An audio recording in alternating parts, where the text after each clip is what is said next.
Hi, I'm Lori Grunin, Senior Editor for CNET, and this is the Canon Powershot G12. The G12, which is targeted at enthusiasts, is practically identical to its predecessor, the G11. Like the G11, the G12 keeps highlights like its relatively large 10 megapixel 1/1.7 inch CCD and the nice 2.8 inch articulating LCD. And it also adds a few updates like 720 24p video capture, which was a much needed boost over the outdated VGA movies. And it also has stereo audio and a mini HDMI connector. Like its line mate, the S95, the G12 also adds an HDR scene mode that combines 3 shots. Unlike other implementations that take advantage of fast BSI sensors though, this HDR requires the steadiness of a tripod, which makes it less useful. Though only a few ounces lighter than the G11, the G12 does remain the heaviest camera in its class. It's not the biggest though. That nod goes to the P7000 from Nikon. It also has an almost identical design to the G11, which includes a usable optical viewfinder and large, easy-to-turn dials for exposure compensation and ISO sensitivity. The mode dial offers the typical manual exposure and auto exposure options, as well as 2 custom setting slots and some scene program modes. It's got a relatively functional design, and I like it except for a few caveats. In addition to giving the camera the retro feel, the dials on the G12 are for the most part practical and faster to use than even direct access buttons, because those always require at least some navigation.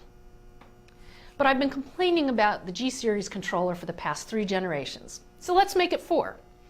I love the scroll wheel, but I find I tend to accidentally hit one of the switches when I'm trying to press the middle button.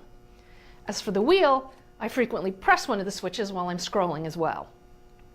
It's especially difficult to control in cold weather with numb fingers. You can assign a function to the programmable shortcut key on the upper right, though it limits your choices to options that don't already have existing direct controls. Finally, there's an adjustment dial on the front below the shutter button.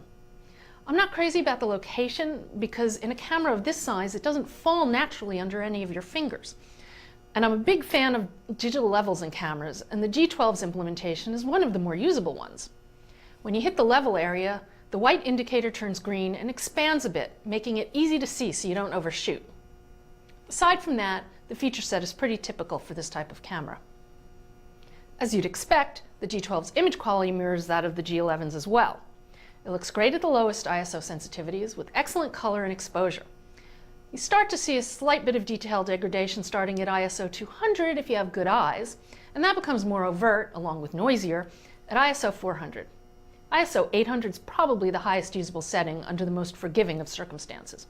Unlike the Panasonic LX5, processing the G12's files as RAW doesn't really deliver an unambiguous advantage over its JPEGs. The artifacts and colors are a bit different, and you might be able to gain a little sharpness from the RAW, but it doesn't gain you any shooting exposure advantages. The G12 lens is quite sharp. Though it's not terrible, the G12 does display visible barrel distortion at its widest of 28 millimeters, as well as a bit of fringing on high contrast edges, especially close to the edges of the frame. Unsurprisingly, the video looks better than the old VGA offering, and overall it's pretty good for shooting short clips. It's certainly worth it compared to a typical mini camcorder. Plus, the articulated LCD stereo mic and mic jack add to its video flexibility.